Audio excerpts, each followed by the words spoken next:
என்னம்மா snacks செஞ்சுருக்கீங்க? Evening snacks என்ன தெரியுமாம்மா? ரவா பணியாரம். Okay.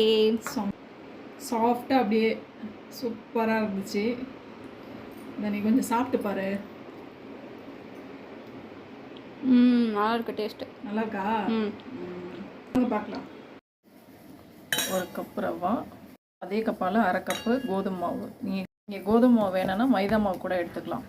கொஞ்சமாக ஏலக்காய் தூள், கொஞ்சமாக சமையல் சோடா, ஒரு கிளாஸ் காய்ச்சின பால், ஒரு பிஞ்ச் உப்பு, நாட்டு சர்க்கரையை சுடுதண்ணி நல்லா கரைய வச்சுருக்கேன். சர்க்கரை தண்ணியும் வடிகட்டி இதில் நல்லா நம்ம கொஞ்சம் நேரம் இப்படி நல்லா கட்டி இல்லாமல் கலக்கி விட்டுட்டு கொஞ்சம் நேரம் மூடி வச்சுருங்க. ஒரு 1/4 கப்பு அளவுக்கு தேங்காய் போட்டுருங்க. எண்ணெய் தாராளமாக ஊற்றிக்கோங்க. எடுத்துருங்க.